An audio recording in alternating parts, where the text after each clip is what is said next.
begin, I want to thank you all for coming.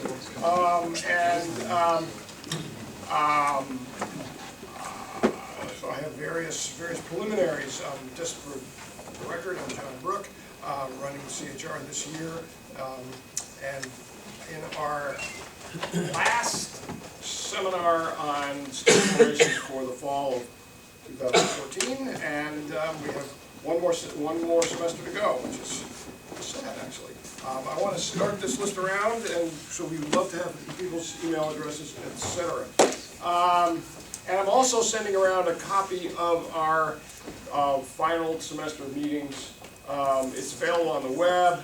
It's available posted up in all sorts of places. But if you want a copy, take a copy. It is my great pleasure to welcome today Victor Lieberman, coming today from the Department of History at the University of Michigan, where he's the Raoul Wallenberg Distinguished University Professor of History and the Professor of Asian and Comparative History.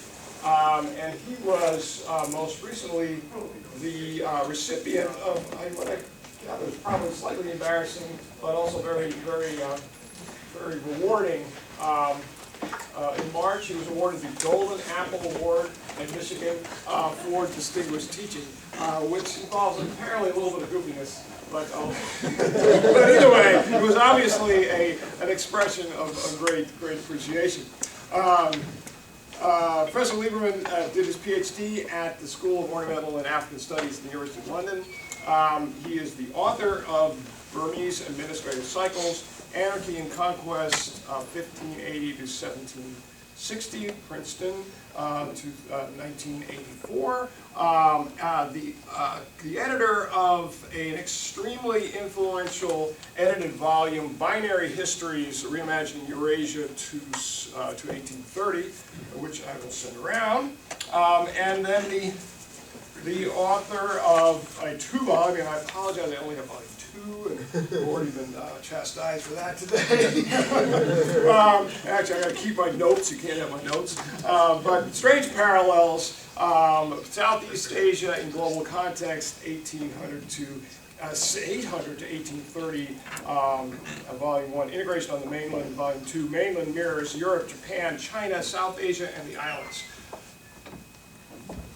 Professor Lieberman has put together the major synthetic understanding of the entire Eurasian continent in these volumes, and I apologize for and really all, I mean, it's the architecture of his interpretation is easy to grasp, and then it draws you in. I found the parts I needed to read, and then I was drawn into the other matter. I've read it probably for at least two-thirds of this massive volume, and some of Volume 1, which I had out of the library, because it draws you in. So I highly recommend it to you as a piece of grand narrative history and analytical history as well. He is also the author of a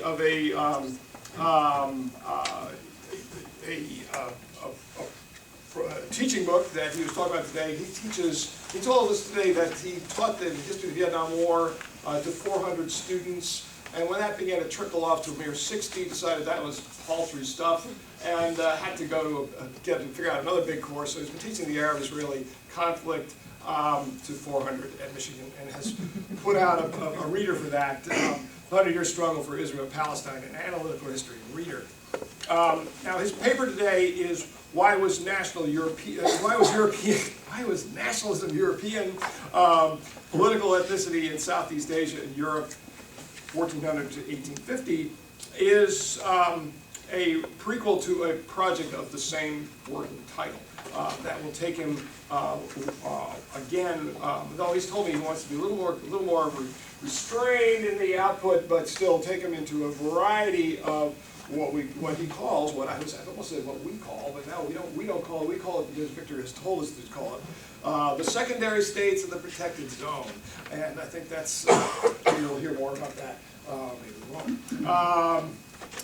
Our comment today is offered by Theodora Dragostina of our department. Professor Dragostina's work is broadly on nation building, refugees, minority politics in Eastern Europe, focusing on the Balkans. She's the author of Between Two Motherlands, Nationality and Immigration Among the Greeks of Bulgaria, 1900 to 1949, from the Cornell University Press in 2011, supported over the years of arduous labor by the SSRC, the ACLS, the Guggenheim, IREX, and the AHA.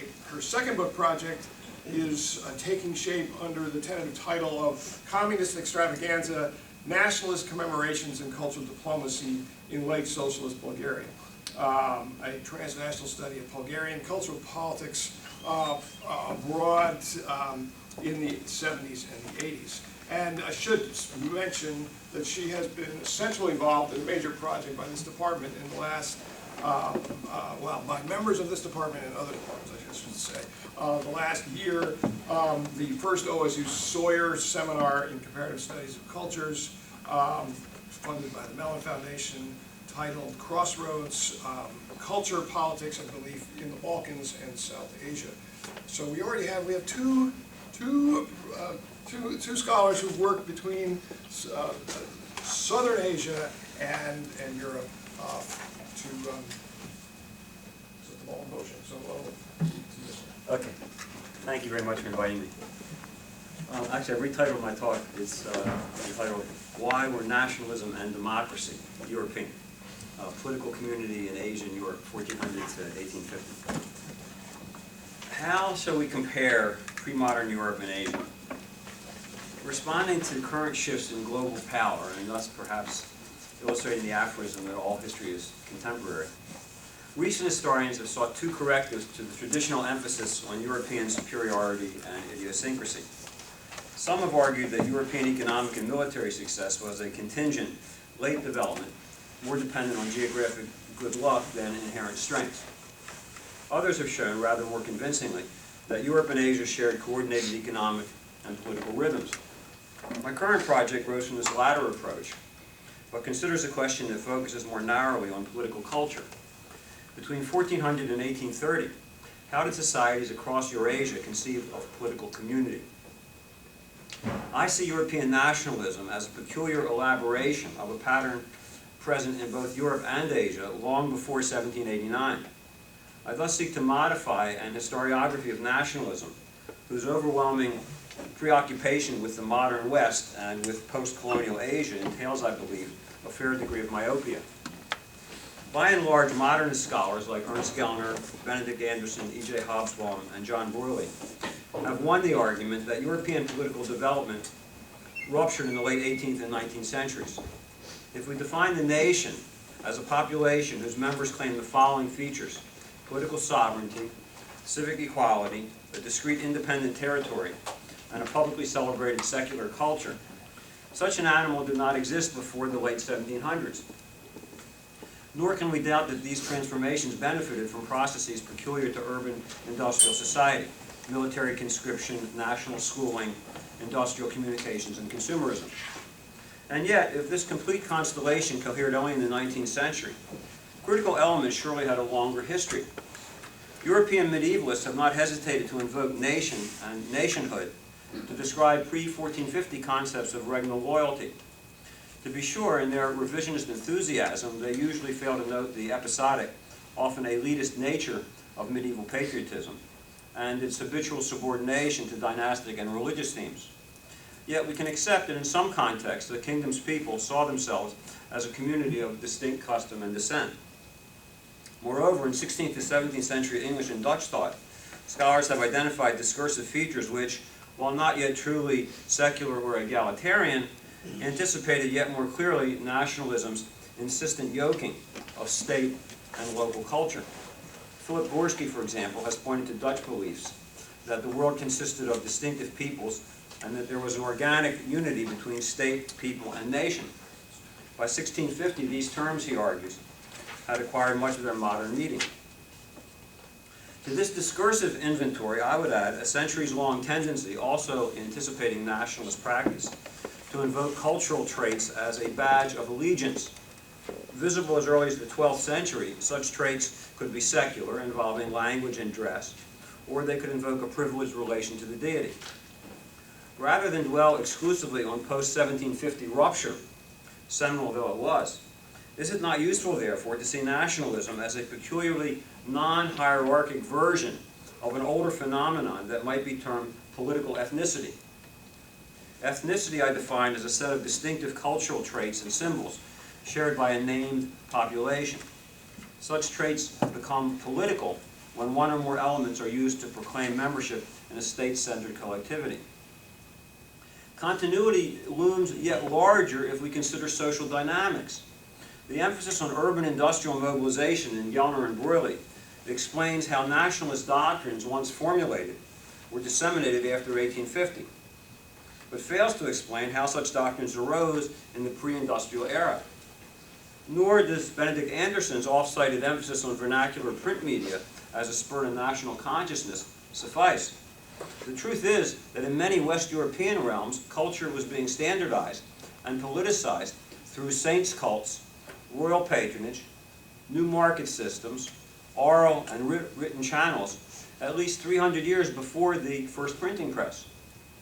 Moreover, while referring to print capitalism, Anderson fails to embed printing itself in broader early modern processes of commercial intensification.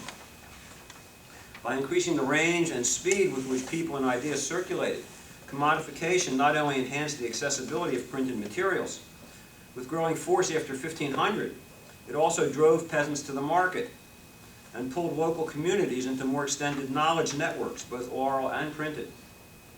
Finally, a combination of rising literacy, itself a function not merely of print, but of market integration, and pre-industrial urbanization, helped shift authority from the crown to educated public opinion, that is, the nation. The gradual, cumulative nature of these changes helps to explain why, although printing itself was in place by the late 1400s, true nationalism did not develop for another 3 centuries. In the same way that nationalism and pre-1750 solidarities may be seen as subcategories of political ethnicity, should we not conclude that 19th century industrial communications offered a remarkably powerful version of integrated processes underway since the late medieval era? So far as I know, despite its obvious logic, no scholar has made this claim for centuries-long processual as opposed to intellectual continuity. But if our understanding of political ethnicity suffers from temporal segmentation, it suffers even more obviously from geographic restriction. Such discussions of nationalist antecedents as we have focus almost exclusively on Europe, to the utter neglect of Asia. In part, this reflects the fact that vast size and inter-Asian conquest rendered India, China, and Southwest Asia unpromising sites for vertical solidarity. Elsewhere, I've discussed the impediments that tiny inter-Asian conquest elites pose to political ethnicity in what I term the exposed zone of Eurasia. There was, however, a second, less conspicuous category of Asian states that had rather more in common with Europe and, along with Europe, comprised what I term Eurasia's protected zone. Protected, that is, by geography against inter-Asian nomads. Principally, this meant Western and Northern Europe, Japan, Korea, and Southeast Asia.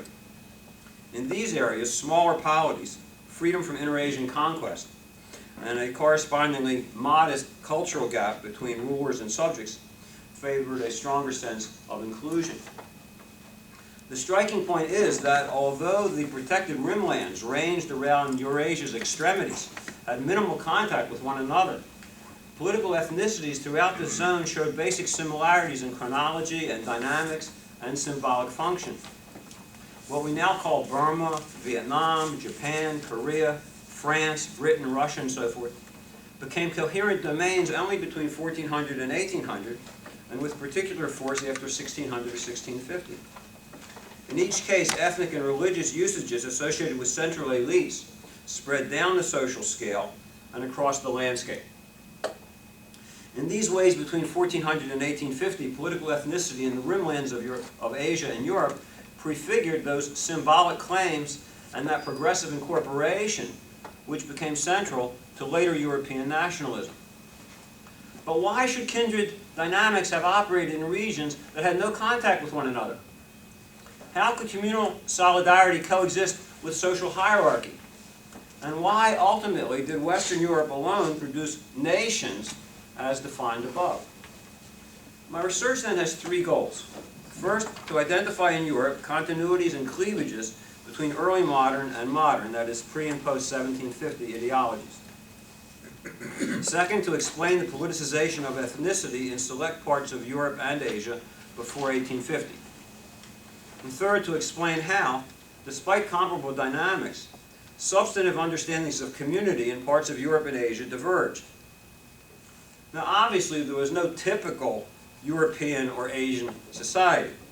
Here I focus on Burma and Britain because I'm a Burmese scholar, because both kingdoms were of comparable scale and regional importance, and because their trajectories were surprisingly similar. But this is merely an entree to a larger study that will probably include Sweden, the Ottomans, Vietnam, and Japan. The degree to which Britain and Burma were representative, therefore, remains to be seen. And my work on Britain in particular is at a very early stage. The whole project's at a beginning stage, and I welcome critical feedback. Although I stop in 1850, I would note that early Western, non-Western differences have strong contemporary resonance. The rhetorical and organizational appeals of nationalism are now universal. But in Russia, most of the Muslim world, China, and other sections of Asia, the Western linkage between nationalism and democracy, if it ever existed, has now been severed. Scholars used to assume that middle-class prosperity, plus education, plus the internet, would translate automatically into democratic sympathies. But today, places like Turkey, Singapore, the PRC, not to mention, of course, Europe itself in the 1930s, show that nationalism can easily accommodate non-British understandings of the proper relation between the individual and the state. Now, this is obviously not to suggest that by 1850 the world was irrevocably divided between democratic and non-democratic cultures. Nor do I believe that Europe embodied the only form of modernity, insofar as the key feature of the early modern state was not popular sovereignty, but administrative capacity and local penetration. And that feature was by no means restricted to Europe. Nor, finally, do I see non-Western cultures as historic failures, hardly a beguiling view as East Asia seems set to inherit the 21st century. My goal is more modest and less invidious, merely to show that by the 16th century, Western Europe, represented by Great Britain, had pioneered understandings of community that were as distinctive as they would become historically influential. This was true even though the outer forms and the basic trajectories of development in Britain, Burma, and a great many Eurasian states were broadly analogous. In short, I'm comfortable both with local idiosyncrasy, including European exceptionalism, and with the basic unity of early modern Eurasia. So let's begin then with Burmese-British resemblances. Of course, in the time available, I can provide only an arid outline, but I argue that in both realms, between 1400 and 1850, ethnicity grew more coherent and salient through the synergy of 5 factors. First, economic expansion to the political benefit of emergent cores. Second, more rapid cultural circulation that also privileged central districts. Third, social and political pacification, which strengthened in-group solidarity. Fourth, rising interstate warfare. Rising interstate warfare, which bolstered out-group exclusion. And fifth, state efforts to define and to police cultural boundaries. Notwithstanding ever wider discrepancies in monetization and urbanization, both Britain and Burma enjoyed long-term increases in population and output that magnified the political authority of densely populated districts, southeastern England and the Irrawaddy Basin, over less favored areas. In both realms, a drawn-out transition from land grants and labor services to cash operations reinforced centralization. But voluntary adhesion was at least as important as coercion, insofar as commercial wealth often made provincial elites themselves eager to strengthen the Crown's capacity to advance trade, standardize litigation, and redistribute revenues. At the same time, commerce accelerated the circulation of cultural motifs, again to the benefit of core districts. In some frontier areas, English and Burmese settlers absorbed or displaced alien populations. In long-settled districts, at the popular level through the movement of migrants, peddlers, pilgrims, and peasant producers, and at an elite level through the operation of royal courts, elite schools, new communication systems, capital dialects and culture diffused into the provinces. Along with political centralization and cultural circulation, a third spur to ethnic unity was a reduction in intra-communal violence. Most obviously, this is a function of economically aided political pacification. But Steven Pinker has linked pacification to trade more indirectly by suggesting that stronger market ties help to expand the circle of reciprocity, to magnify the value of human life, and to reduce domestic violence. Formalizing and sanctifying such changes were textually based movements of religious reform, which benefited from rising literacy, but which also expressed a self-sufficient internal logic. By promoting self-discipline and community obligation, from the early 1500s, both the Protestant Reformation and Buddhist Theravada purification helped to align personal salvation with public welfare, to fuse religious obligation with communal loyalty, and thus in the long run to strengthen ethnic cohesion.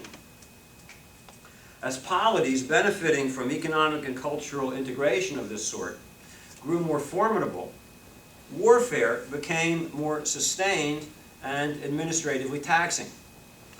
Warfare reinforced the homogenizing effect of religious cultural reform by strengthening central administration and by sharpening in-group, out-group boundaries through tales of communal danger and salvation.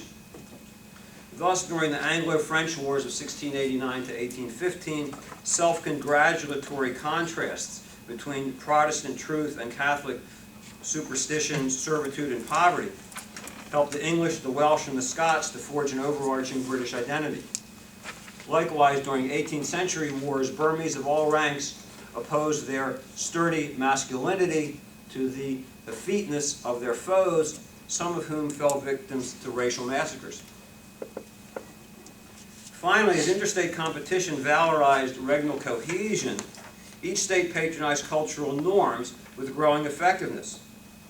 Such interventions reflected both self-sufficient cultural sensibilities and an instrumentalist desire to strengthen local identification with the throne. Less intentionally, by appealing to snobbery and ambition, the Burmese capital and London gave provincial elites an incentive to engage in what might be termed self-Burmanization and self-Anglicization. The critical element in both cases was an exemplary center that could define and epitomize cultural excellence. In response to these diverse forces, political culture in both mainland Southeast Asia and the British Isles was transformed. In Upper Burma, the most populous sector of the Western mainland, and thus the center of political gravity since at least the 10th century, Burmese speakers coalesced to assume a more unified, militant, and expressly Buddhist identity. After 1530, a re-energized Burmese-led state subdued a variety of minority peoples, among whom the Moans of Lower Burma suffered what could only be termed rolling genocide. As late as 1560 in Lower Burma, it was said that, quote, Moans were as numerous as hairs on a bullock, but we Burmese are as few as the horns. But by 1825, perhaps 80% of the people in Lower Burma spoke Burmese and sported Burmese hairstyles and tattoos. Such traits proclaimed loyalty to the Burmese-led state in the interior. Without necessarily abandoning local ethnicities, other populations also accepted Burmese political and cultural hegemony. Burmese power grew from superior agrarian technique, from rising literacy, stronger commercial links, and the wider circulation of Burmese monks, pilgrims, traders, and texts. Although Mon ethnicity had been in retreat since the 1530s, it was only after 1680, with the rapid advance of the domestic economy and maritime trade, that Burma's momentum became unstoppable. In 1820, the Burmese Empire was still conceived as a union of distinct ethnicities united by allegiance to a ruler whose obligation to promote true Buddhist doctrine was expressly universal. In principle, the Burmese remained but one constituent in a polyethnic domain. But in practice, to a degree inconceivable in 1400, self-identified Burmese dominated the entire region, and they effectively particularized Buddhism by claiming that their observances were more faithful to original doctrine than those of any fraternal or neighboring people. In the mid-1400s, the British Isles were only marginally less fragmented than Western mainland Southeast Asia. But from the early 16th century, at the same time as Upper Burma revived, southeastern England renewed its political and cultural authority over the rest of the archipelago, of the British archipelago. In a word, elites in northern and western England accepted a southeastern linguistic cultural template. Those same motifs modified gentry and urban life in much of Wales, Ireland, and Scotland, all of which between 1536 and 1801 were incorporated into an ever more powerful London-centered polity. In Ireland, the colonial expansion of Anglo-Scottish culture at the expense of Gaelic was no less ambitious than the Burmese destruction of known civilization. By transforming one of the most Catholic countries of Europe into an expressly anti-Catholic realm, the Reformation heightened England's sense of mission while helping to standardize written and spoken English through the Bible. Reinforcing religious spurs to integration were economic forces, starting with the new drapery exports of the 16th and 17th centuries, followed in the 18th by agricultural improvements and a vast surge in colonial trade, and in the first half of the 19th century by the early Industrial Revolution.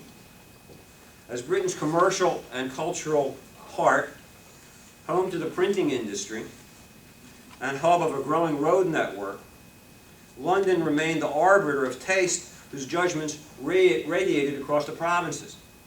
But if London and Oxbridge pressure nurtured an increasingly coherent English patriotism, after 1700, similar pressures joined the economic lures of empire and Protestant Francophobia to enfold Wales, Scotland, and the Anglo-Irish within a relatively new pan-British identity.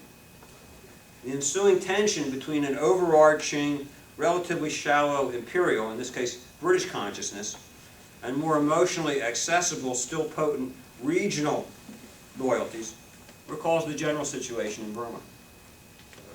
Why these dynamics should have been synchronized not only between Britain and Southeast Asia, but across much of Eurasia, is a problem I've sought to address elsewhere. Suffice it to say that coordination reflected the interplay of hemispheric climate, epidemics, the spread of European-style firearms, and expanding global trade, including New World bullion flows.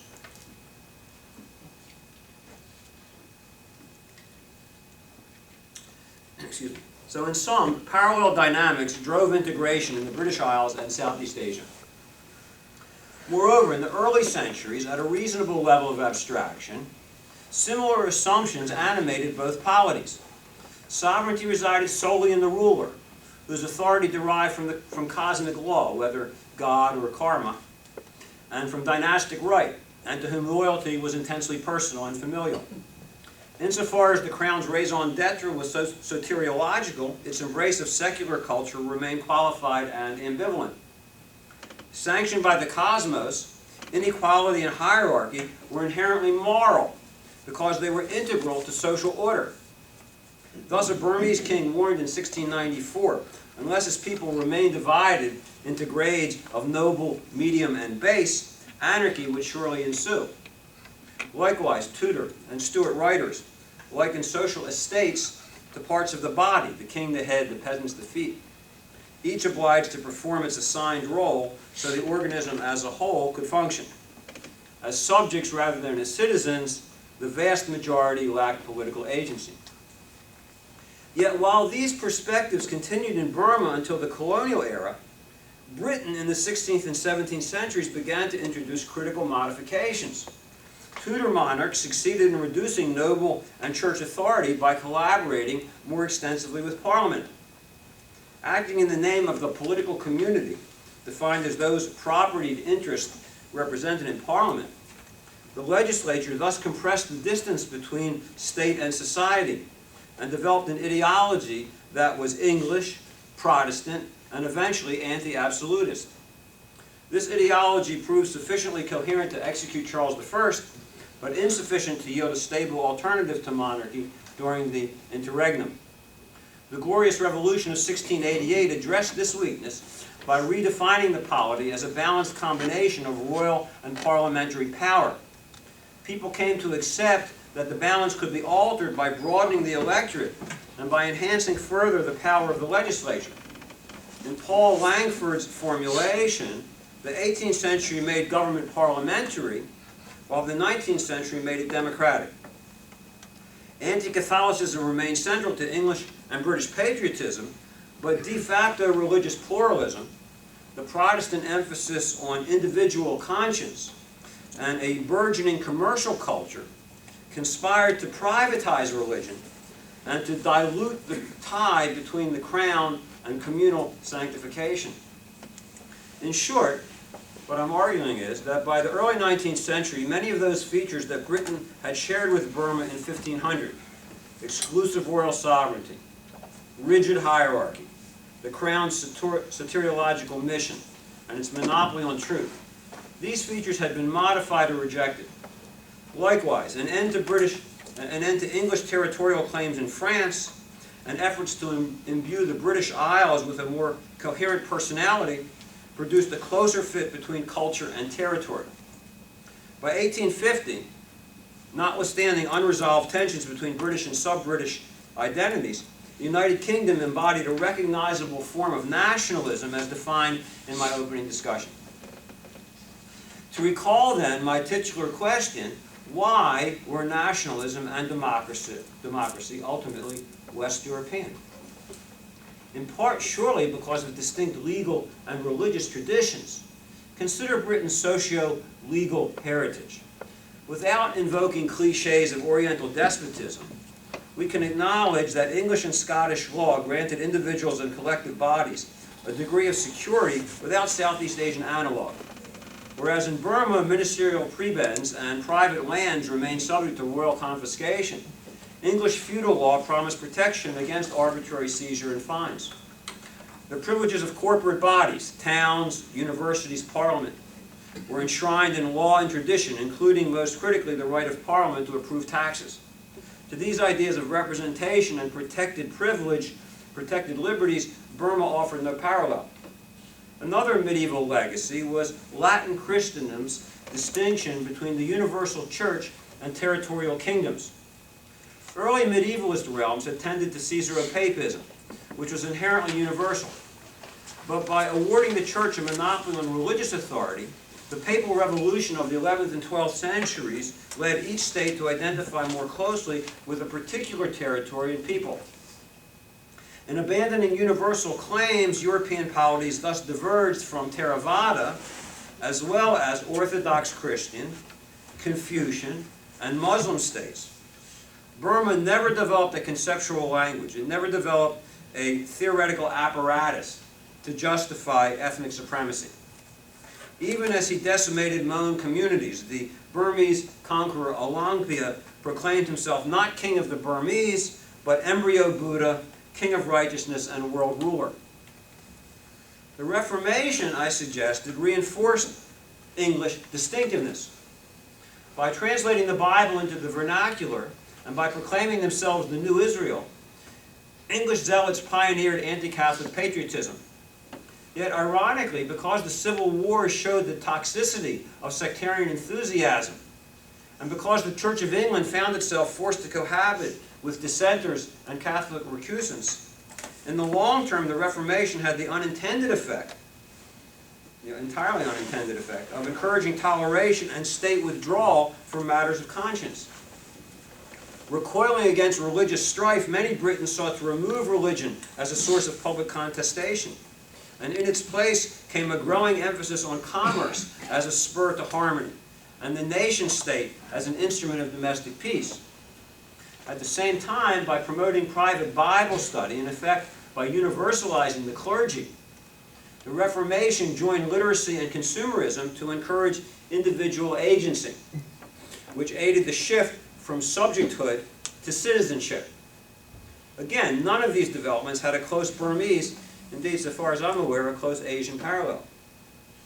Ultimately, however, discursive shifts of the sort that I've tried to describe are inexplicable without also considering physical and economic contexts. Take geography. In the early 16th century, the British and Burmese realms both enjoyed an organic cohesion from the grouping of thinly populated upland zones around a prosperous lowland core. But Britain's island geography was far more conducive to imagining and to controlling discrete spaces than were the vast highlands that march unbroken from the Irrawaddy Basin into the Himalayas. In turn, the difficulty of transmontane trade, the tiny size of Burma's urban market, above all Burma's position off the main maritime trade routes, meant that by 1500 Burma was already less commercialized than Britain. Thereafter, as Britain came to dominate the vast Atlantic system, and as British agriculture, manufacturing, marketing, and transport saw major structural changes, the gap widened dramatically.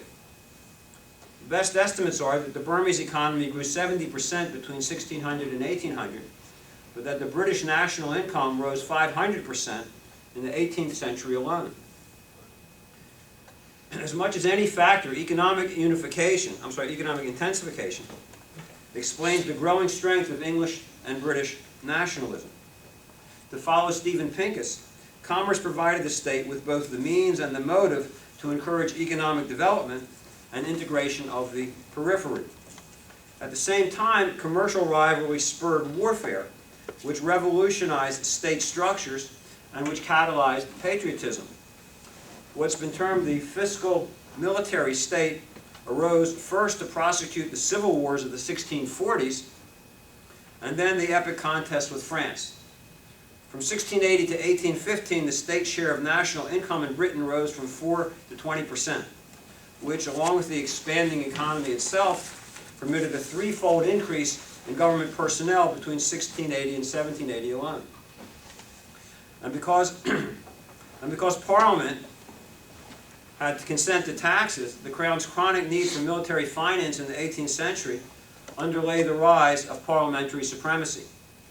In short, by allowing the bureaucracy and Parliament to displace the royal court as the locus of power, economic military synergies utterly recast national institutions. Military considerations also accelerated the incorporation of Wales, Ireland, and Scotland into the English-led Union. Most critical, the struggle against French, in quote, popery, absolutism, and tyranny, a struggle demanding sacrifice from all sectors, encouraged unprecedentedly inclusive notions of citizenship that blended Protestant virtue, British liberties, empire, and shared islandhood. Now, Burma offers parallels to most of these developments, but always less sustained and less intense. If the British government in 1815 obtained 20% of GDP, its Burmese counterpart, still relying on patrimonial networks and lacking a system of credit, never secured 5% of an economy that was probably less than a tenth as large as Britain's. Opportunities for administrative and popular mobilization were correspondingly modest. Besides animating warfare, commerce nurtured English and British patriotism by disseminating central motifs and empowering new social groups. Already in the 14th and 15th centuries, we see the spread of pan-English, even island-wide culture of gentility. But from the late 1600s, urbanization and printing dramatically accelerated the diffusion of London manners and speech. In vertical terms, too, the growing size and self-confidence of intermediate strata aided cultural integration while broadening the base of politics. Buoyed by colonial trade and rapid urban expansion, between 1700 and 1770 alone, Kathleen Wilson estimates, the so-called middling strata doubled to 40% of the English and Welsh population. We see their rising influence in wider literacy and in the urban-based explosion of printed materials. We see it in consumer culture, which by providing imitations of aristocratic fashion encouraged social fluidity, class indeterminacy, and individual autonomy. We see it in the arts and literature, where middle-class values, mounting a frontal challenge to aristocratic norms, nonetheless commanded greater respect. But above all, we see middle-class influence in politics, where a public sphere grew ever more socially inclusive and institutionally secure. The physical foundation of this new politics was a competitive press joined to an urban mycelium of clubs, debating societies, political associations, and coffee houses where national affairs were freely discussed. Controlling some of the most dynamic sectors of the economy, businessmen, shopkeepers, and professionals now champion a participatory model of citizenship that allowed individuals to appropriate and redefine patriotism. In the 1830s, spokesmen for the new industrial working class broadened this approach. Now, as noted, Burma also saw rising literacy and cultural circulation. But whereas social categories in Britain grew more fluid and diffuse, in Burma after 1760, the new Kongbao dynasty succeeded in strengthening hereditary distinctions. Whereas in Britain, subjects became citizens, in Burma, sovereignty remained exclusively royal. Substantial numbers of histories, poetic compositions, and legal works circulated in manuscript, but I find no aspiring Burmese social groups eager to expand their influence. No urban sites open to public discussion. No commentary critical of royal institutions. The consistent ambition of courtiers, literati, and commoners alike was not to assert collective or individual rights vis-a-vis the throne, but to find a patron whose authority derived from the throne. Liberty, the idea of standing alone without a sheltering patron. The idea of being the idea of liberty, standing alone without a sheltering patron, equated to exposure and vulnerability, which Burmese found about as appealing as we would find walking downtown naked in public. Burmese used rising commercial wealth to win patrons and to buy happy reincarnations. Thus, the traditional focus on acquiring good karma for the afterlife, itself a form of patronage seeking, only intensified. Now, to be sure, in Britain, too, salvationist religion remained vital. In contrast to French secularism, in England, the Enlightenment developed largely within Protestantism. But insofar as Protestantism and commerce favored individual expression, they promoted not only citizen empowerment, but, to follow Dror Warman, a novel understanding of personal identity. In a broader sense, consumerism, overseas discoveries, the Copernican and Newtonian revolutions, a peculiarly British empiricism, weariness with religious strife, all these forces join not to secularize society so much as to compress religious claims and to undermine the authority of religious texts and classical wisdom to a degree quite unknown in Southeast Asia and indeed Asia generally. In response to these insistent currents, Protestant scripturalism was refashioned into a more rational, private, and tolerant faith, with a more optimistic view of man's lot, and a post-Calvinist emphasis on cosmic benevolence and the pursuit of happiness in this world. To paraphrase Brad Gregory, Britons decided to eschew theology in order to go shopping. Popular opinion focused on Parliament and the monarchy as guarantors of domestic peace, overseas empire, and rising general prosperity. Thus, in Britain, patriotism, that is to say nationalism, filled much of the space opened by the expansion of commerce and the transformation of religion. In conclusion, then, nationalism, I think, should be seen as a hypertrophic, discursively peculiar elaboration of more general integrative patterns that transformed Britain, Burma, and I suspect most of Rimland of protected Eurasia. But if Britain was at all representative, without examining how political communities cohered in the centuries before 1800, we can't understand the ease with which nationalist ideologies spread across much of the continent in the 19th century. nor, I suspect, can we understand the alacrity with which many Asian societies embraced nationalism in the 20th century, or the idiosyncratic interpretations different societies imposed on the new European import. Thank you.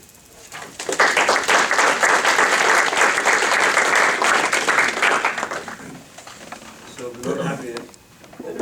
I think Theodore is going to... Oh, okay. Oh, I'm sorry. I'm just going to offer Sure. some very Thank brief you. comments here. I see a special irony in the fact that the person who will be offering the comments to this outstanding paper actually belongs to the very school Professor Lieberman is criticizing, namely the modernist school of nationalism. So I'm a modernist scholar of nationalism. Here we go. So I'm also a scholar of the Balkans, a region that also does not fall in the protected zone, but is a part of the exposed zone. And I'm very glad to see that you're adding the Ottoman Empire as one of the case studies. I would be curious to know how exactly you're going to do this and what exactly you're going to do with it. So as a scholar of a marginal region within Eurasia, I welcome comparisons and I was very much intrigued actually by the question asked here, is nationalism European? So I'm going to offer some very broad comments, more theoretical comments, and I'm going to leave it up to the specialists to argue the fine details of the analysis here. I'm going to offer two types of comments, one related to the practice of comparative history that we see done here, and the other one related to notions of ethnicity and nation, how they are argued in this work. So let me start with the issue of comparisons. What we see here is comparative and global history at its best. And in this department, there is an ongoing debate about the turn towards transnational history, about the role of world history in our curriculum. Just yesterday, we had a graduate table of the race, ethnicity, and nation constellation talking about transnational history. The soil seminar was mentioned here. So we are very much talking about these issues in this department. So I cannot help but offer a few thoughts on how I read this chapter. It's a sophisticated comparative analysis of two regions without any obvious connections in their pre-modern historical context, despite their modern connections. This is not transnational history, just to make it clear, not transnational history that shows the interaction of the two regions, but global history, parallel history, history in tandem, which discovers parallel processes of political and ethnic integration roughly during the same time period. This is global history at the world systems level, which reminds those of us who are grappling with the seeming novelty of transnational approaches that people have been dealing with comparative methodologies for a very long time in a very successful fashion. So just a warning to our graduate students, what we are all trying to do with the transnational turn has its precursors, which have done it very successfully, and we should be all aware of that. At another level, however, when I was reading this chapter, just this rigorous comparative analysis really made me ask myself where my region belongs in this world systems analysis, in this big picture of protected versus exposed zones. And it really reminded me how much geography explains much of the historical developments out there. And I know that many of us are emphasizing geography in our teaching, but perhaps this is a reminder that we need to engage it more rigorously in our research agendas too, and think, how the geography of the region that we are examining also explains some of the peculiar historical processes unfolding in that particular region. So to me that was a very refreshing reminder. But so I would like to also ask our guest to engage some of these issues of comparative versus global versus transnational history, where he stands, what he thinks he's attempting to do with this analysis, because I think it's going to help us conceptualize where the discipline is going as such. I'm very much intrigued to hear your opinion here, and also how you choose your case studies is very intriguing to me with this addition of Sweden, Japan, the Ottomans, how exactly you are doing that. Now, my second set of comments and questions is related to debates about the nature of ethnicity and dynamics of nationalism on a more theoretical level. Just to emphasize once more, I'm a modernist scholar of nationalism. I do believe, much like the scholars quoted here, Hobsbawm, Gellner, Deutsch, Anderson, that nationalism as an ideology and practice that we know today is recent. It's very recent. I personally dated in the areas that I study from the late 18th, early 19th century on. And there are also many variations of nationalism within Europe, East and West. And there is a continuously growing literature examining those nationalisms in comparative perspective, and actually I do want to emphasize that after Anderson, who wrote 30 years ago, after Hobsbawm and all these people, there is a continuously growing body of literature out there that it will be good to sort of like engage more systematically in this analysis. That being said, I'm very much convinced in the definitions of political ethnicity offered here. And I agree that there were integrative processes associated with the rise of the fiscal and military state in Britain underway since the 1400s that ultimately led to this new level of ethnic and political integration on the island in the mid-1700s described here. Now, this is the sort of sophisticated analysis about the pre-modern origins of nations that keeps modernists on their toes. And I totally appreciate what Professor Lieberman is doing here. I do have one small point of disagreement or perhaps fine-tuning in the whole argument, and I'm again going to leave the details to the specialists. I felt that the chapter overemphasized the social and political pacification of Britain during a time period that experienced the Reformation and the Civil War. But again, I'm not a specialist on Britain. I don't know that that is necessary to go that way. I think that despite this conflict, some of these processes that you're describing are underway. But again, I'm going to leave it to those of you more familiar with the specifics to argue. My larger question is theoretical, and it is that: how do we go from ethnicity to nation? Can we assume that every ethnicity inevitably becomes a nation? Can we assume that political ethnicity is the precursor of nationalism? And can we assume that the notion of political ethnicity from the 1700s on, which is documented very well in this paper, is the same as notions of national community and citizenship from the 1900s, or the mid-1900s specifically? So the reason I'm actually asking this question, yesterday with my students, we discussed in my graduate seminar Samuel Moyne's book on human rights in history, The Last Utopia.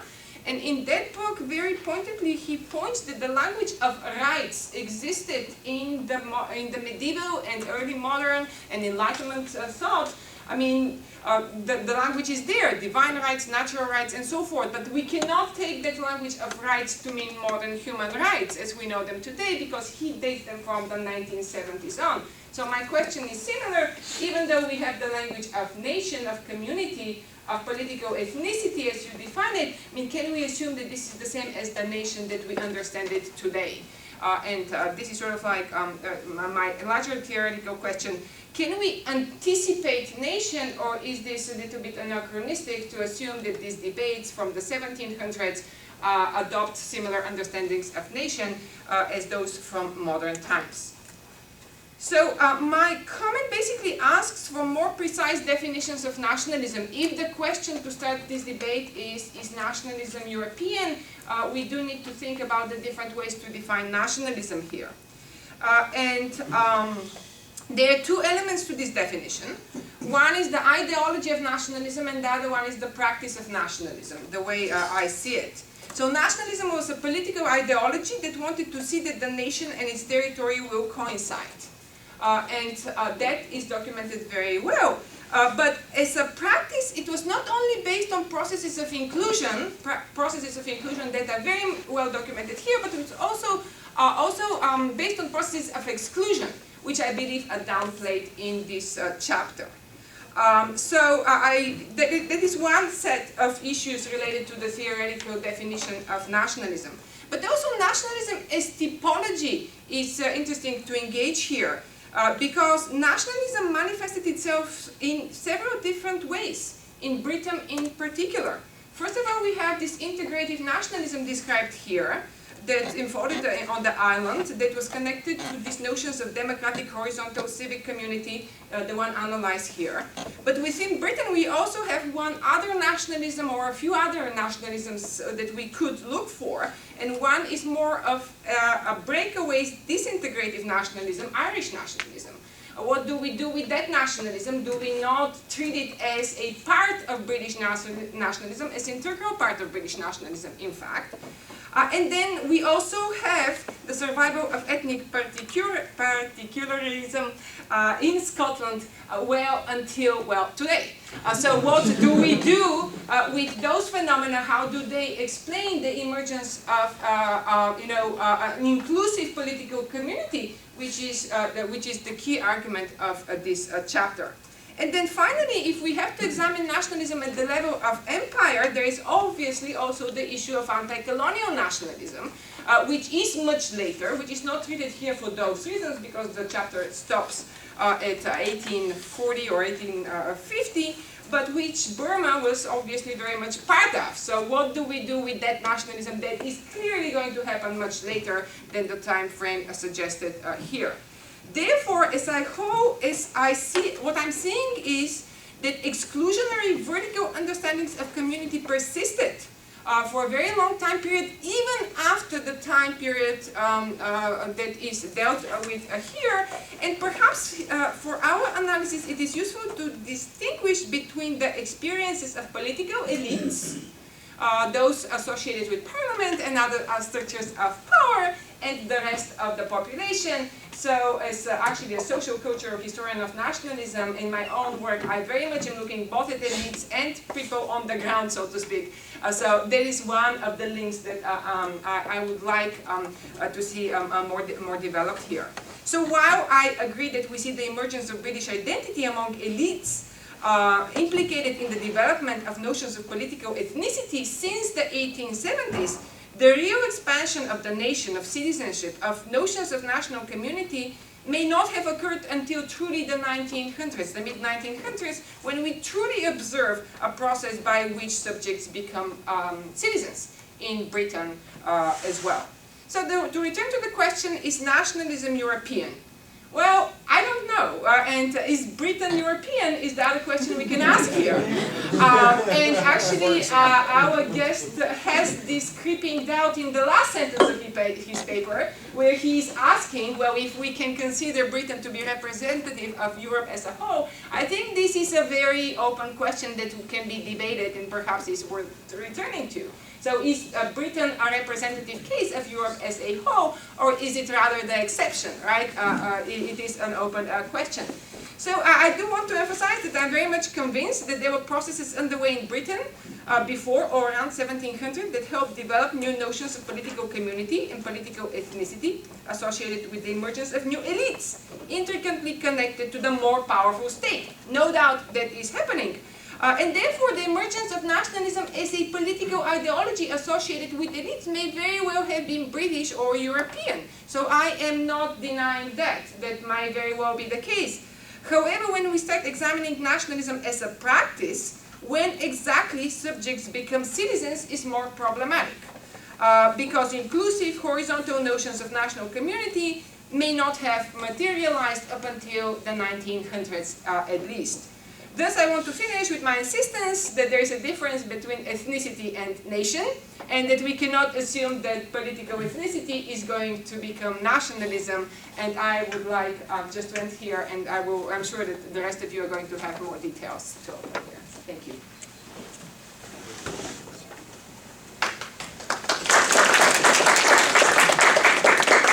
So, how Okay. do you want to proceed? Yeah, I'm going to let sit me down, try but and address this as best I can. Okay. I don't know if I got them all down. Those are wonderful comments. Thank you so much. I found them very, very helpful and useful. I don't know if I got them all down. Let me see if I can address the ones I did jot down. You asked how these parallel tandem developments were related. They seem to be accidental and free-floating.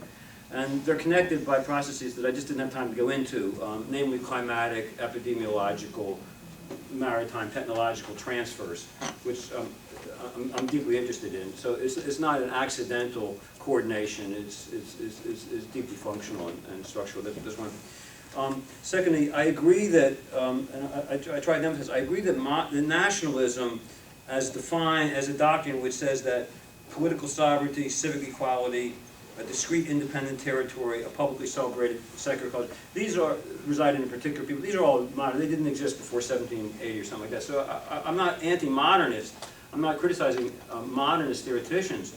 I agree with their emphasis on rupture. My only point is that they tend, because of their presentist concern, to ignore the fact that tendencies in the direction of community and inclusion and horizontality were present long before and provided the indispensable cultural foundation for nationalist expression, and that they existed not only in Europe long before the 18th century, they existed in modified form, in unrecognizable non-nationalist form in Asia as well.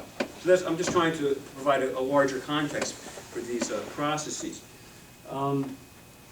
How do we go from ethnicity to nation? Is it inevitable, and how is this transformation affected?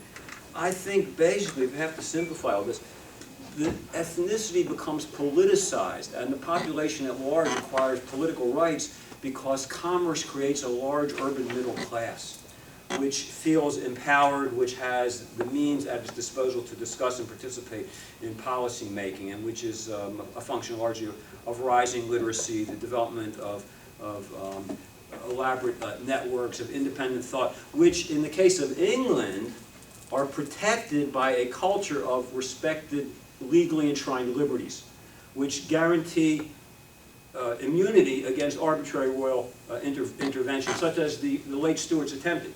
If James II hadn't been overthrown, it's quite possible that they probably would have moved towards a French-style absolutism in which these rights of participation would have been at least temporarily curtailed. But in a larger sense, in France as well as in England, the growth of commerce and literacy and the public sphere creates a sense of the nation that's quite independent from the king. The king is marginalized and sovereignty is transferred to the people. I'm talking about David Bell's book, The Cult of the Nation in France. By 1750, the French people at large believed that they, as a community, were the repository of sovereignty. And I think this would have gone on any place. And I think it's fundamentally an economically determined phenomenon, because in France you don't have the legal protections that you have in England. Nonetheless, nationalism takes root. And obviously there are differences between French and English nationalism, but in global terms, French and English nationalism are both recognizably similar. They're twins. They're recognizably similar phenomena, which really have no parallel outside Northwestern Europe. And I think there are parallels.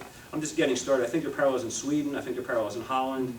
I think there are parallels. Well, I don't want to go further than that. But I don't think England is entirely unique by any means. We probably should open these up in a minute, but maybe, yeah. Okay. Yeah. We got a whole audience here Okay. ready to go. You want me not to? Well, I wouldn't go through every single point. I would hit the highlights. Yeah. All right. What else do I want to say? I agree that nationalism is a two-phase process of inclusion and exclusion. The Reformation is an exclusionist phenomenon, and anti-Frankish, anti-French Francophobia, and anti-Mon sentiment in the case of Burma. This is all quite clear. And basically, then just the last comment. What about anti-Western nationalism, anti-colonial nationalism? Nationalism as a discursive phenomenon is a prepackaged commodity. You can take it off the shelf and put it in anybody's kitchen. So that's what happens in the late 19th and 20th centuries. Asian and African nationalist movements take these ideas off the shelf and then domesticate them for purposes of popular mobilization. But the interpretation they afford these imported doctrines resonates according to local understandings of community. They build upon pre-nationalist ideas of community and affinity and pre-nationalist ideas of ethnicity, but they're not the same. And all you have to do is look at Iran today, for example, and you see that their understanding of nationalism is really entirely different from the British understanding of nationalism. Let us take this opportunity to open things up. Yeah, we have, sir. Hi. I'd like to pursue this last part of the question, the relationship between ethnicity and nationalism. And I'd like to do it as a fellow Southeast Asia specialist, but an Indonesianist. Oh, okay.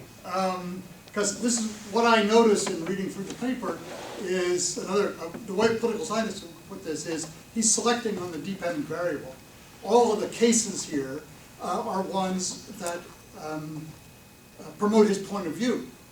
But if you look at the rest of Southeast Asia, and in particular my country in Southeast Asia, Indonesia, it seems not to fit at all. No, it doesn't. So one asks the question then, if you're a Southeast Asianist And you're talking about a wide range of countries from Burma through the Philippines, which include also Indonesia, Malaysia, and so forth. In your paper, you only talk about those countries where you can make a claim that mono-ethnicity and nationalism developed as the same thing, your question before. But in all of those other countries, it didn't develop that way. So there's no element of a universal theory here. Instead, it's all just about a special case of the relationship of ethnicity and nationalism. Yeah, Southeast Asia is conventionally divided into mainland and island. On the mainland, you had the geographic and the demographic prerequisites for the development of a coherent sense of ethnicity. In the case of Burma, Siam, and Vietnam, a project which was underway in each instance for maybe 400 or 500 years, and which by 1850 had produced a fairly solid sense of identity. In Indonesia, you didn't have the, with now Indonesia and the Philippines, you didn't have the geographic or the demographic prerequisites that are highly fragmented polities, highly localized, resource impoverished societies and states dependent on international trade. The prerequisites for an enduring, sustained sense of ethnicity were completely absent, so it doesn't apply. To those regions. But you have successful nationalism today, maybe more, I think, more successful nationalism in Indonesia today than you have in Burma.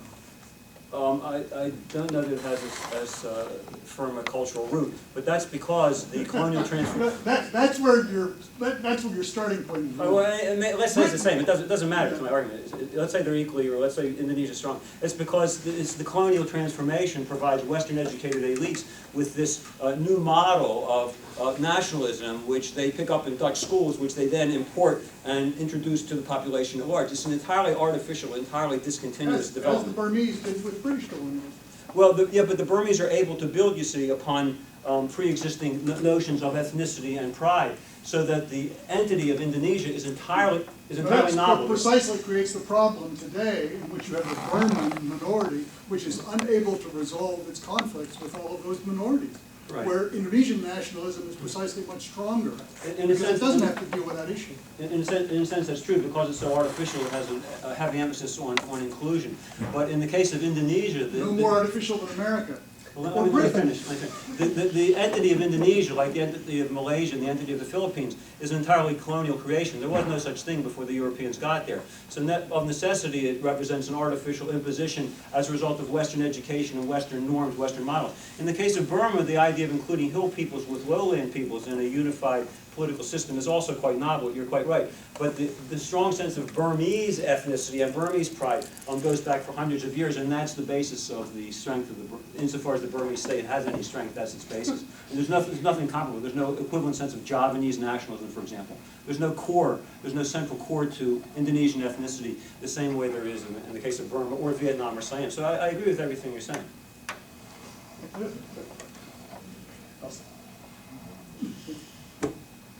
Thoughts, questions, issues? I'd like to give Phil. Yeah. Perhaps Japan in the early modern period makes an interesting case here because it's never colonized.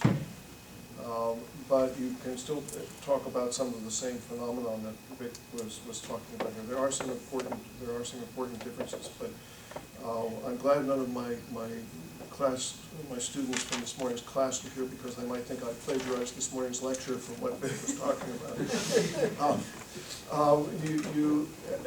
And Japan is especially interesting because the threat of external warfare is non-existent for all practical purposes. And so you have a period of some 230, 240 years of peace without any major external threat, and to the degree that the West becomes a threat in the mid-19th century, it never materializes in the form of any kind of major battle whatsoever.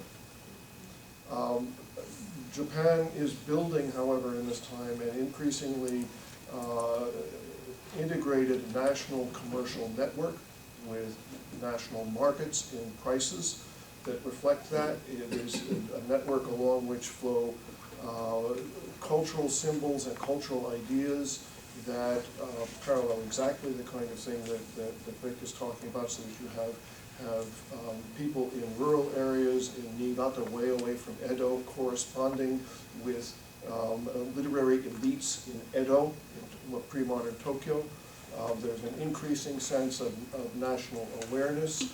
There is, by the early 18th century, the beginnings of a debate over what it means to be Japanese that takes on all kinds of ramifications, and it gets a new twist with the arrival and sometimes very rude behavior of Russians who try to open trade relations with the Japanese or with the British in the early 19th century. But all of these kinds of things are building. There's a sense of national identity there, and then when the new major government comes into play, what it is in effect doing is looking at European models of how European states function. It's pulling the nationalist model off the shelf and then implementing it in its schools and its military, and it's building on the traditions that came out of this debate in the 18th century. And those condition Japanese nationalism down through the 1930s, leading into World War II, and throughout the entire World War II period. So that many of the things that you're talking about function even in contexts where you don't have the pressures of the war, where you don't have the direct exclusion. Japan is an island, like England is an island, but it is never as engaged in international kinds of competition, and yet you still end up with very, very similar results to what you're talking about. But do you see any movement towards, before 1854, towards civic equality, towards popular sovereignty? No, and that's one of the areas in which I was glad to see you raise the issue here as opposed to in a paper about democracy, because what the Japanese are doing is, in a sense, crafting an image of citizenship that replicates the earlier idea of subject.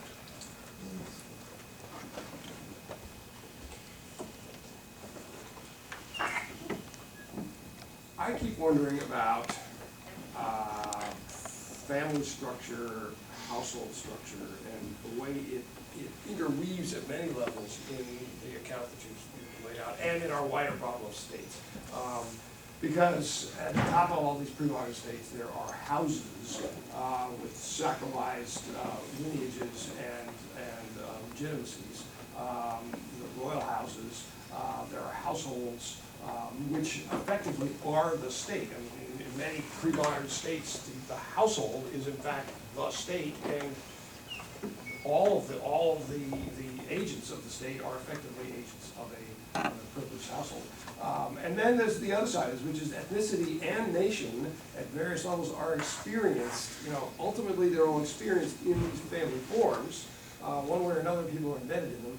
But what's particularly striking is, when your break point for the British context is 1688, which is really if you want to talk two grand philosophers, you have on the one hand Robert Filmer, who had tried to establish, and the late Stuarts see him as their great theoretician, the sacred basis of the king as the head of the king as the head of household, head of state, head of the national family, with authority deriving from the cosmos, and Locke basically saying, get rid of all that, get rid of patriarchy, and establish individual rationality in the contract. So, there's sort of, the theoretician on the British side of your extreme forms of nationalist structures is Locke.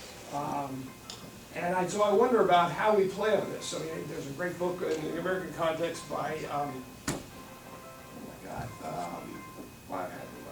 Chris Tomlin's on the major book on legal forms, and he basically says the Civil War is the end of patriarchal structures and legality, and essentially the final transition to individual democracies and popular sovereignty. It takes until the 1860s.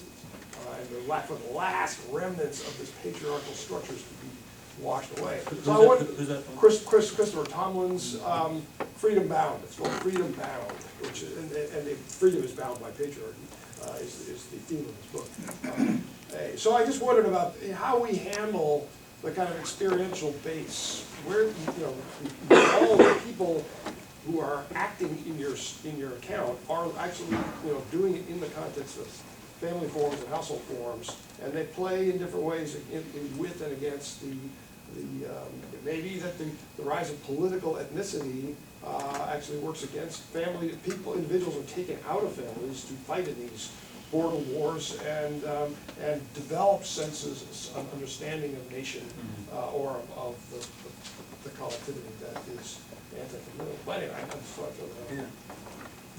No, I'm sure you're right. There's a tension between ethnicity as a more as an overarching, embracing category on the one hand, and highly particularist identities, including family identities, but not exclusively restricted to family, including village identities or regional identities or district identities, and in some cases religious identities, even after 1530. So there is this tension. I think the long-term trend is towards the erosion of local particularities, but I'm sure it's, as you say, a very long, drawn-out process and very uncertain. But is it Tom Lins? T-O-M-L-I-N-S. Yeah. Okay. You know, I would agree with what you're saying, and I think the state is conceived certainly as in early stages as a family enterprise, and perhaps people identify with the ethnicity as the family writ large. I don't know what their psychology is. This would be an interesting topic for inquiry.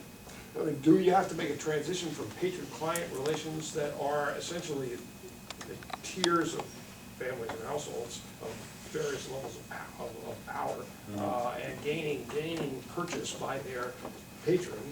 Does that get translated directly or in some contested form, but process with political ethnicity? Does political ethnicity, is it built on patron-client relations, or is it in tension with, is it some kind of universalizing, and I'm going to be careful with that, some kind of transcendent form that takes you beyond the patron-client relation? I don't know the answer. These are great questions. I don't know the answer.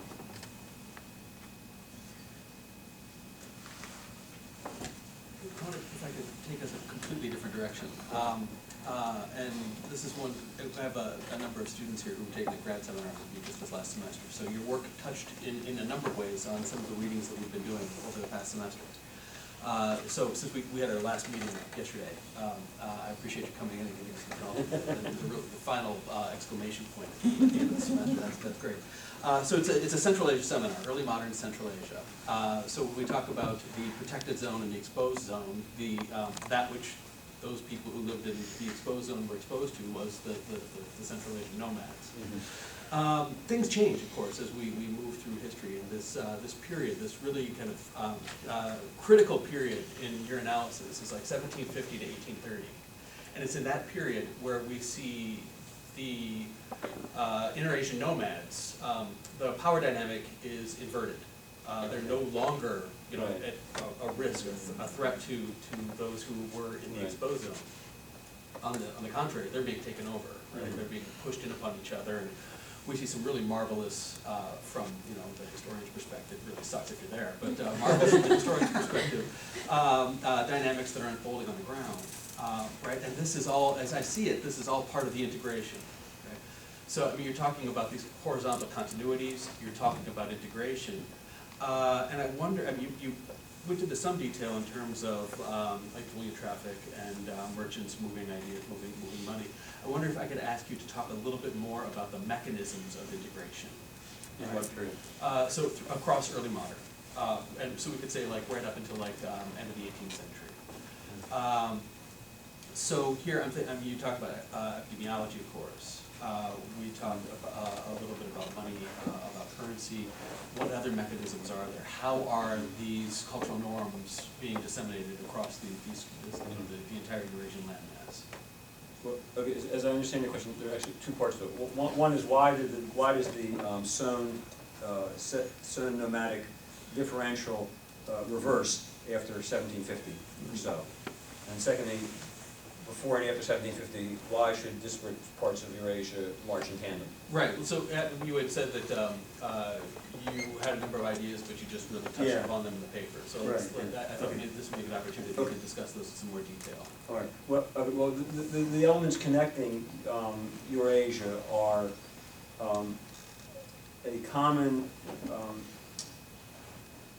response to the crisis of the 13th and 14th century, which envelops almost all of Eurasia. I don't think it actually envelops Southwest Asia to the same degree in the same fashion, but certainly Southeast Asia, East Asia, because Japan also has a rhythm, and Europe and Russia. There's a dramatic downturn from 1250 to 1400, 1450. Economic, political collapse, economic collapse. And then in response to that, there's a coordinated revival, which helps to explain, in response to this antecedent downturn, which helps to explain the coordination of political fluorescence after 1450.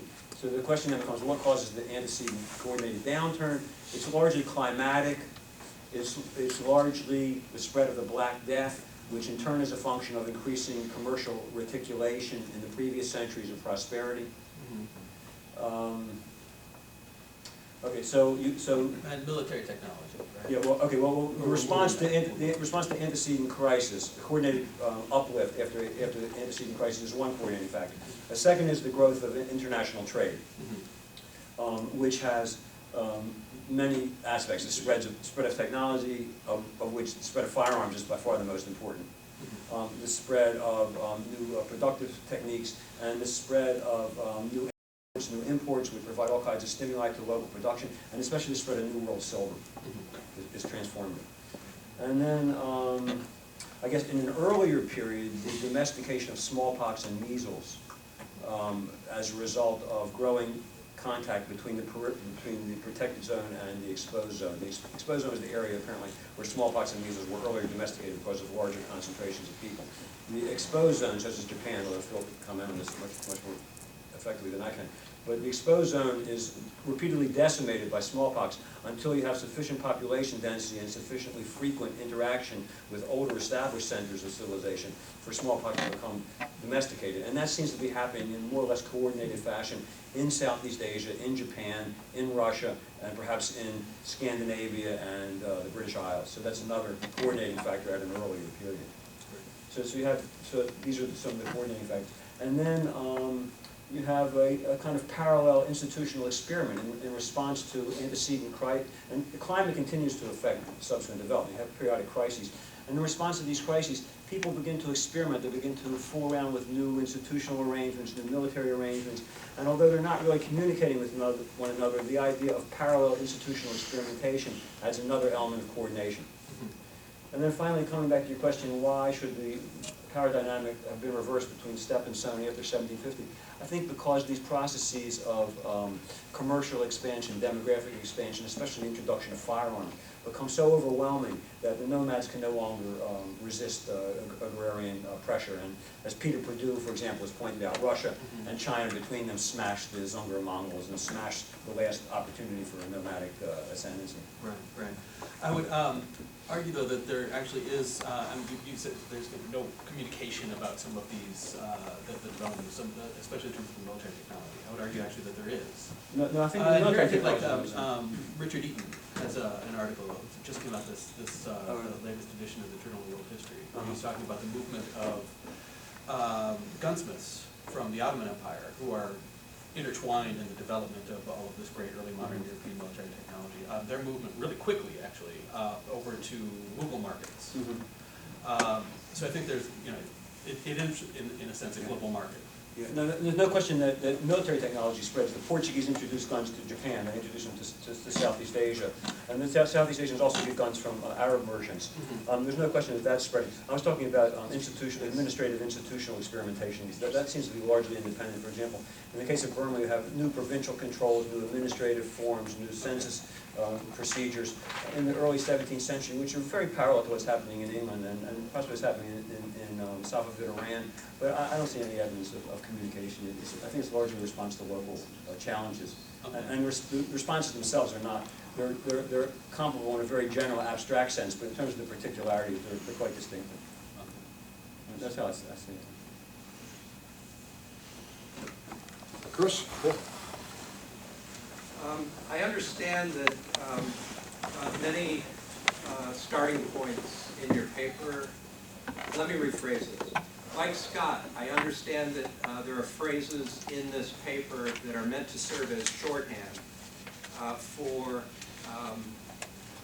work you've done elsewhere or where you're drawing on other people's work. On page 18, and you read this out in your presentation, you say, whereas in Britain subjects became citizens, in Burma sovereignty remained exclusively royal.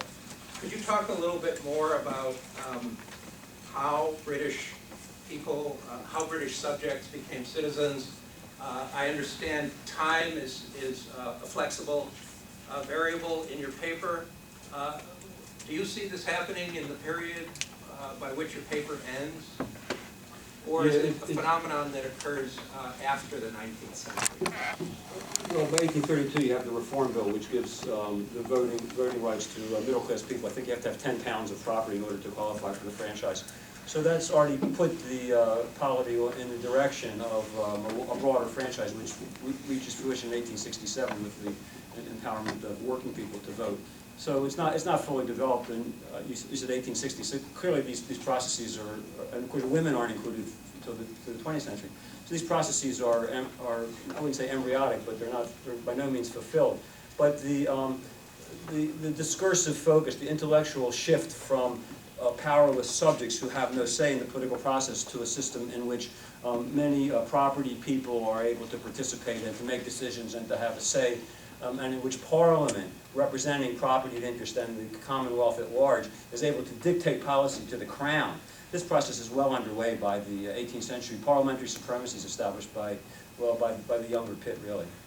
So I see. So you see it largely as a formalistic, legalistic process, rather than an issue of practice or self-conception. No, I think it's primarily the latter. It's primarily a matter of practice and practical politics and social influence. The middle classes, the property interests are too numerous, too powerful, too self-confident to be marginalized indefinitely. They demand, they set the national agenda. They set the agenda for, say, electoral reform. They set the agenda for parliamentary supremacy. They set the agenda for end of slavery, for various moral projects, moral uplift. And it seems to me that these are essentially, and also in the arts, I'm not an expert on this, I'm quoting Paul Langford and John Brewer. In the arts, middle-class tastes begin to marginalize aristocratic norms. In education, middle-class representation becomes increasingly clear. So it seems to me that these are essentially social processes which have an economic base. They're rooted it seems to me they're rooted fundamentally in the growth of colonial trade and the growth of commerce and the growth of middle classes engaged in commerce and the growth of cities. And yet the term British subject continues to be used throughout the 20th century. Well, you show in the coins, it says Elizabeth Regina Gratia Dei. It doesn't mean that they really believe that she's queen by grace of God. These are cultural art survivals.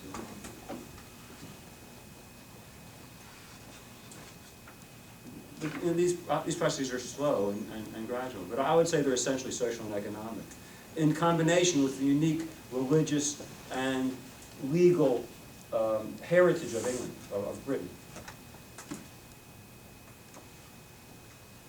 This may be slightly off, but I'd like to ask you to think about a kind of a mirror image of what you're talking about, and think about the implications for what you're doing for, or you think about the implications of what you're doing for Scott's The Art of Not Being Governed, or the implications of his work for what you were thinking about. I wrote a long review of Scott's book, of which I'm not a great fan of, but mildly. The peoples of the hills are sometimes afraid of lowland domination. Sometimes they run away, but other times they welcome integration. They use the lowland cultural norms as a model to which they aspire. They try to incorporate Buddhist motifs. They try to organize state-like societies, and often they migrate to the lowlands because they can have a better standard of living. The image of rural people as essentially his image is basically a Rousseauian image of mountain people, primitive people as essentially harmonious, fraternal, non-violent, is completely at variance with everything we know about pre-state societies. In New Guinea, if I'm not mistaken, 1 out of 3 men dies before the age of 35 as a result of being killed by a neighbor or by a family member.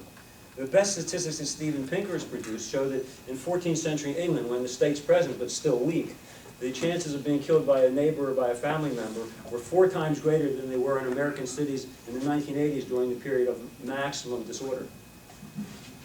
So I think the state, far from being a source of oppression and violence, the state is a source of pacification and creating the possibility for communal cooperation. I think he's got it 180 degrees wrong. And also, in technical terms, if you look at the development of minority peoples in the hills, they didn't, we can trace where they came from. They didn't come from the lowlands, they came from China.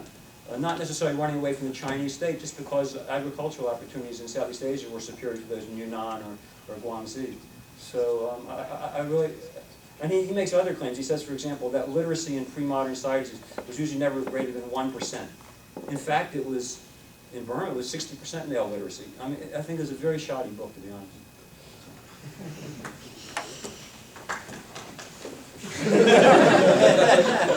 There we agree. I wrote a review of the Journal of Global History. Further questions? We're kind of creeping up on 3:30, but any final thoughts? Something on Britain? Is it Europe or not? What you said in answer to Chris's question, the broad contours of that are broadly accurate. But also what Theodora said about being a bit careful about the idea of British nationalism as a kind of unified force at any point in history, really. The only people who regard themselves as being British are English people. If you call a Scotsman a Briton, you'll be immediately corrected. And that's for someone that's been fairly successfully politically integrated. If you think about the case of Ireland, it's 10–15% Protestant. There's never been, it was politically integrated from 1800 to 1921 to disastrous effects given what happened in the mid-19th century. And so I think Ireland has never been, successfully incorporated into British nationhood. I think British nationality makes sense from America, and I think it makes sense from outside, but inside it's a much more fractured, and I think that's the case for many, if not most European countries, that we have this kind of idea of a homogenous nation, certainly Spain is a good example. Belgium, don't get me started on Belgium. And one other question that I would have, as Wallerstein was floating around in the background, Pomeranz, the way that Europeanists think about the great divergence, certainly British historians, Pomeranz's model, which has come into much critique, but is still widely cited, as a major role, obviously, for resources and for coal. And I wondered that your analysis seems to be leaning more towards cultural, political, and economic, and legal, and religious explanations, with limited place for resources. And I'm sure there's a place for resources, since you seem to have a place for everything. Well, So if you compare Burma and Britain, Britain's potential is immeasurably greater than that of Burma because of its geographic and commercial position. Right. And I agree with you. The British nationalism is a late, artificial, unsuccessful creation. Right. The English nationalism is quite vital and sustained. And I agree with you. I mean, it seems to me that Britain was en route to where France had been in about 1500. France was an empire also with highly distinctive provincial traditions, which eventually was able to integrate itself to, even though, as Eugen Weber points out, it really is a very late process, but France became cohesive. They tried in England, but they didn't have enough time, and the geography was unfavorable. And of course, you had the Reformation separating the Irish, who were never willing to identify with the British state. So it's a kind of unsuccessful late version of French integration. And I agree, most of these states are fragmentary as well. I think everything you say is I agree completely. I'd point out, just again, this is an outsider's point of view, but and Ireland is obviously a contested zone. It's a condition of warfare, constant warfare until 1921. So we set Catholic Ireland aside, but the British subject, British citizenship, British identity, whether you recognize it or not, was reasonably successful from 1783 to 1945. It managed to survive quite a bit and do quite a bit of damage around the world as a political entity, as a nation. As a state. As a state, more than as a nation. right? Well, but enough people cohered until the recent past, until well, really Catholic Irish never stopped and finally succeeded in pulling themselves away and ending this state of permanent war. But, the rest of Welsh and Scots, Ulster Protestants, they're hanging on one way or another. They haven't, the project still goes forward, and there's a lot of internal squabbling, but I don't think it's falling apart. But it's clearly, it may not have its, we look at it from the inside and it's got its internal divisions, but if you look at it on the meta scale, it was reason, it was enough consent to make it move, to do something. From the Balkan periphery, I'm sorry. We who always have, the British model held up to us as the one to aspire to, as inclusive, democratic, civic, right? I think it's hugely problematic to mask these tensions as non-consequential, or as non-existent or non-important, or... It's not saying they're not existent, they're not important, but they're not sufficient to undermine the collective project until the recent past. That's the only It point. depends where you're looking from. Project, John, for people within the British Isles, it's not a collective project, it's an English project. Well, there you go. But if I could make one comment, the Scots, because of the wars of empire and because of Protestant Francophobia, identified with the project in large numbers. In the colonial administration was more heavily Anglo-Irish and Scotch than it was English, in India and Southeast, and Burma at least. So I think, and also the Scots, if I'm not mistaken, in the 18th century, it wasn't uncommon for educated Scotsmen to refer to themselves as North Britons. Now, English didn't refer to themselves as South Britons. And of course, the Anglo-Irish, who are frightened, they identify. I'm talking about non-elites. I think for elites that argument makes sense. But another point I wanted to make was that the weakness of the pan-regional identity, namely Britain, United Kingdom, is analogous to the weakness of the Burmese Empire, which is in constant tension with more fundamental regional identities. So this ties into my argument that although you have distinctive British features, the growth of nationalism and the development of an encompassing identity is part of a more general Eurasian phenomenon. Right.